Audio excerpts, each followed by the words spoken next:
Assalamualaikum warahmatullahi wabarakatuh. Selamat datang kembali di Ismail Channel.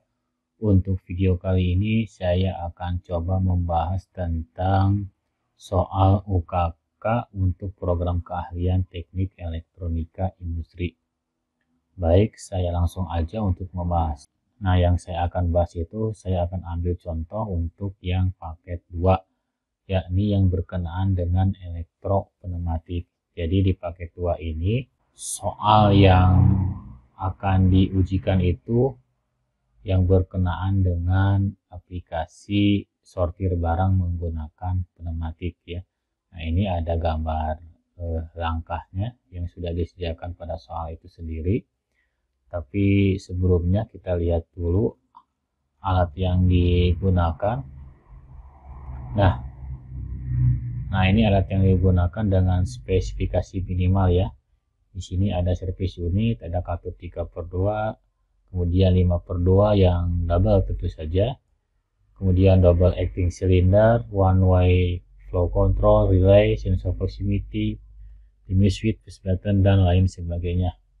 Nah, yang saya akan cermati itu yang salah satunya katup solenoid yang double. Nah, sekarang bagaimana kalau misalkan kita memiliki katup 5/2 itu yang single? Apakah bisa diaplikasikan untuk soal yang tadi gitu ya? Nah, yang seperti ini. Nah, tentu saja bisa. Nah, nanti saya akan bahas.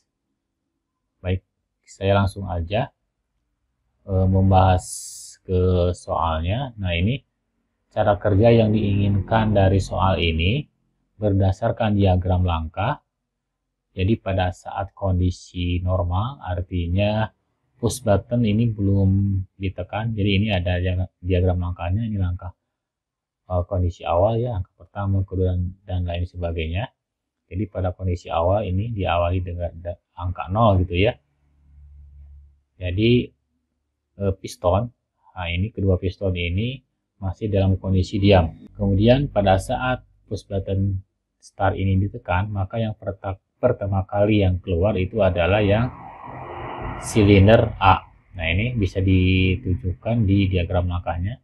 Jadi pada saat push button ini ditekan, maka yang pertama kali ada silinder A yang maju. Nah, kemudian setelah batang piston ini mengenai limit switch 2, maka limit switch 2 ini akan aktif dan akan mengaktifkan piston yang silinder B. Nah, jadi silinder B ini akan maju ya. Dan yang silinder A ini dalam posisi diam, tapi diamnya dia sudah maju gitu ya. Nah, dia maju yang silinder B-nya. Kemudian si ujung batang piston ini terdeteksi oleh proximity yang kedua. Nah, pada saat terdeteksi oleh proximity 2 ini, maka akan mengaktifkan yang solenoid silinder A. Artinya apa?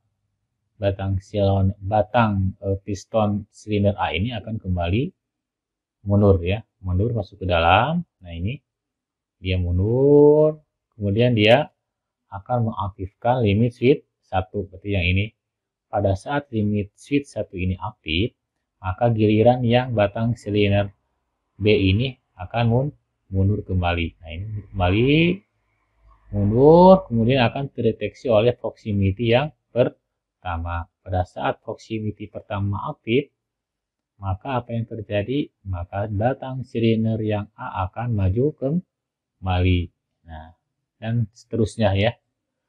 Jadi kalau disederhanakan, pada saat push button ini ditekan, maka silinder A maju, berarti disebut A+.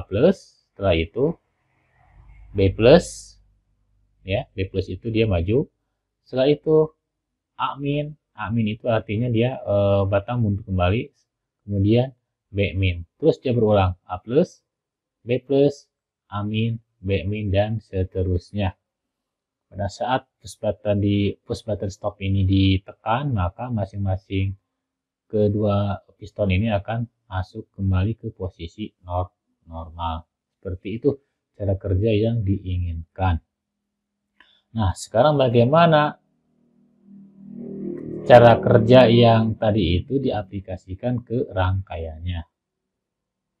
Baik, kita akan simak untuk rangkaian elektropneumatiknya.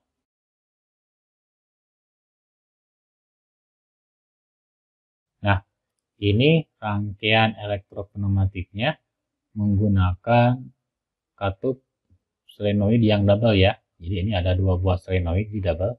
Saya kasih nama solenoid pertama itu Y1, ini Y2, Y3, dan Y4. Dan perlu dicatat juga bahwa saya tidak akan menjelaskan dari awal bagaimana cara pembuatan ini. Saya yakin Anda semua yang menyimak video ini sudah tahu ya, sudah terampil menggunakan aplikasi FluidSim ini, gitu ya. Jadi saya hanya menjelaskan secara singkat saja, gitu ya. Nah, saya pertama akan bahas dulu rangkaian yang menggunakan katup solenoid yang double. Nanti setelah itu baru saya akan jelaskan bagaimana menggambar rangkaian elektropneumatiknya untuk 5/2 yang single, gitu ya. Di rangkaian ini itu terdapat 4 buah relay, K1, K2, K3, dan K4. Untuk yang 2 buah relay digunakan atau dihubungkan ke proximity, kemudian yang K2, K1 ini sebagai pengendalinya, gitu ya. Nah, yang perlu diperhatikan ini untuk yang K1. Kenapa K1 ini yang harus perlu diperhatikan? Kalau misalkan kita dilihat di sini ada 1, 2, 3. Artinya relay K1 ini dia menggunakan 3 buah kutub atau 3 buah common. Sedangkan untuk yang K2 hanya menggunakan 2 buah common.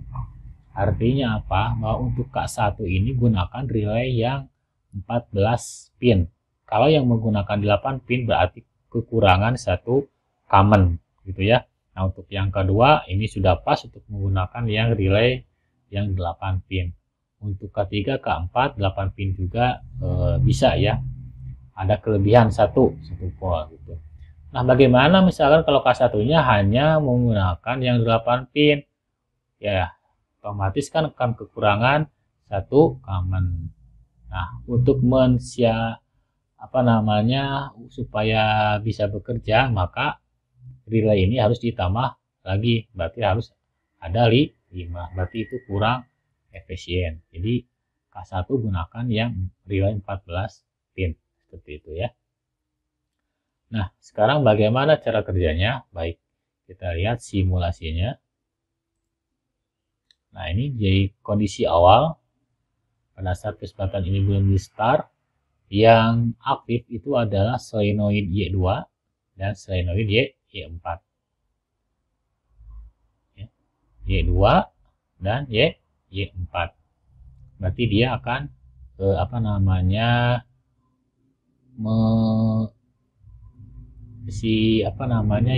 dan Y4 ini akan menahan batang solenoid di dalam, gitu. Nah, kemudian yang sensor yang aktif itu adalah limit switch 1 dan proximity 1 ya. Nah, limit switch 1 ini menggunakan yang kontaknya yang NO. Kalau di sini kenapa di sini NC ya? Karena LS limit switch 1 ini menggunakan yang NO tapi dia langsung aktif karena dia tertekan oleh ujung dari batang piston ini, jadi sehingga dia akan normally close. Cirinya kalau di FluidSim ini ada tanda panas seperti ini. Jadi tanda panas seperti ini NC, sebenarnya dia adalah NO, jadi terbalik gitu ya, atau langsung aktif gitu ya, sama seperti proximity 1 ini. Nah, ini dia langsung aktif nih, gitu ya, langsung aktif. Padahal proximity ini adalah yang jenisnya adalah normally open karena dia langsung mendeteksi ujung batang piston. Nah, pada saat tombol start ini ditekan, lepaskan lagi, maka yang akan pertama kali maju itu yang A, kemudian yang B, kemudian mundur lagi yang silinder A, nah ini, kemudian giliran yang silinder B. Ya, agak lama juga laptopnya. A plus, kemudian B plus, kemudian A min, B min, dan seterusnya seperti itu ya, berulang-ulang. Nah, jika ingin mematikannya, maka tinggal ditekan tombol start. Nah, pada saat tombol stop ini ditekan, maka kedua buah batang piston ini akan kembali ke posisi normal kembali. Nah, baik itu cara kerja rangkaian elektropneumatik paket 2 dengan menggunakan katup double solenoid ya. Nah, sekarang bagaimana menggunakan yang katup solenoid yang single? Baik, mari kita simak.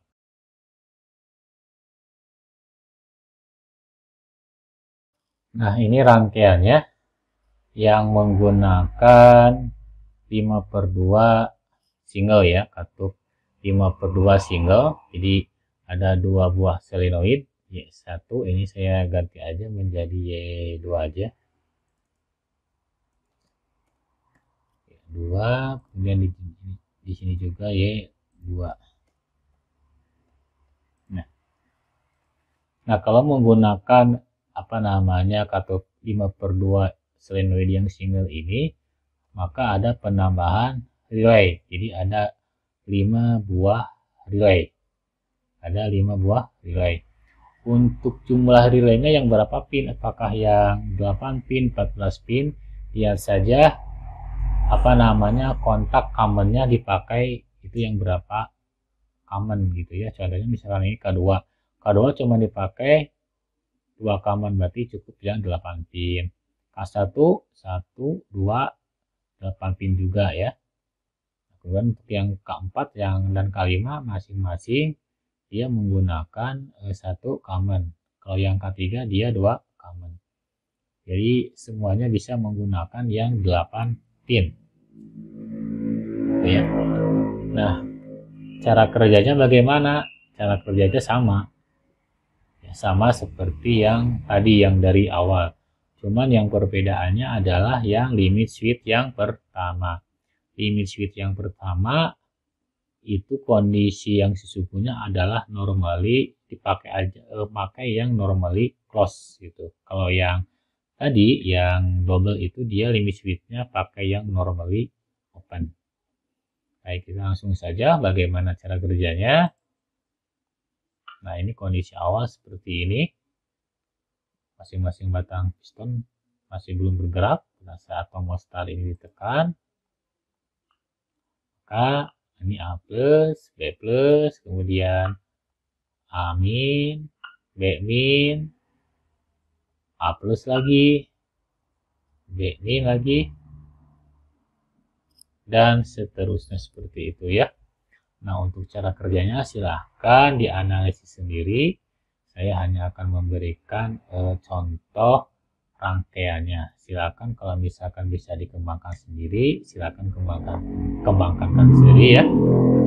Jadi kalau misalkan ditekan tombol stopnya,